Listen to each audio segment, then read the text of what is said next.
I stand before you not as an expert, but as a concerned citizen, one of the 400,000 people who marched in the streets of New York on Sunday, and the billions of others around the world who want to solve our climate crisis now. Every week we're seeing new and undeniable climate events, evidence that accelerated climate change is here right now. Droughts are intensifying, our oceans are acidifying, with methane plumes rising up from the ocean floor. We are seeing extreme weather events and the West Antarctic and Greenland ice sheets melting at unprecedented rates, decades ahead of scientific projection.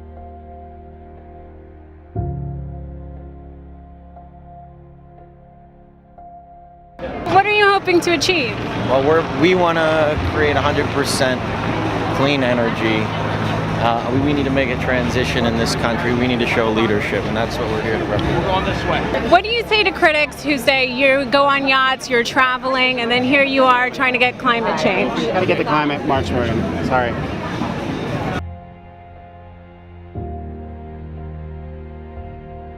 Every woman has a right not only to independence and security, but to live her life to the full and to express herself to the full. Before we begin, I just want to congratulate Harvey and his wife Georgina on the birth of their new baby boy.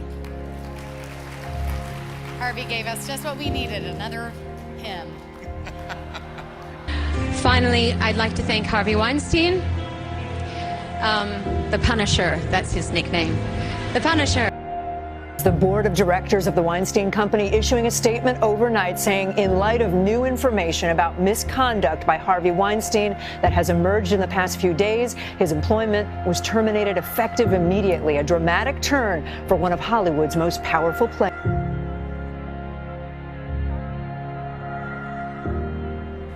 I launched my Be Best campaign in May with a focus on the many issues facing children today. One of them being the safe and responsible use of social media. In today's global society, social media is an inventable part of our children's daily lives. It can be used in many positive ways, but can also be destructive and harmful when used incorrectly.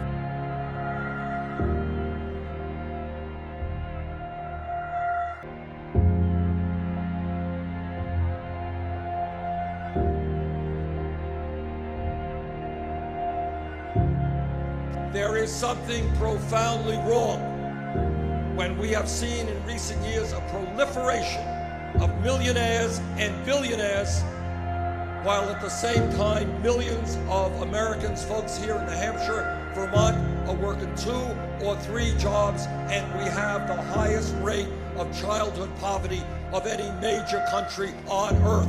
That is wrong, that is unacceptable, and together we're going to change that. The Sanders Lake House, we've got to go to this, $600 grand for a third house. You've got to admire, Tom, that kind of socialist. I mean, really. I mean, he's embracing something that you would have thought would have been alien to him. Well, no, it's not out of the ordinary. All great.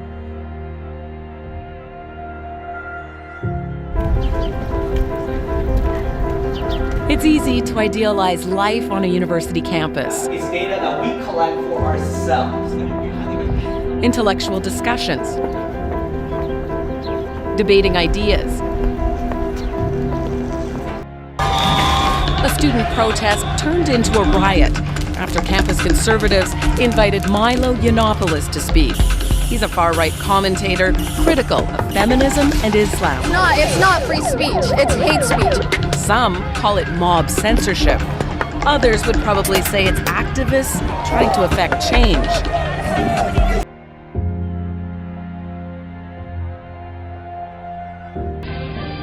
President Obama continues to wind his way out of the Oval Office, and like we've seen over the past 8 years, he's blaming everybody but himself for his failed policies. One of his... Look at the way I've been treated lately, especially by the media. No politician in history, and I say this with great surety, has been treated worse or more unfairly. you were. That was called the American dream. And for a small group of affluent people, it still exists. We have a moral obligation to admit the world's poor, they tell us, even if it makes our own country poorer and dirtier. I mean, it's juvenile. It's actually an insult to actual juveniles to say that it's juvenile. I mean, I don't even know what category to put this in. It's a disturbing trend that we see from this president. God bless you, and God bless America. Thank you very much.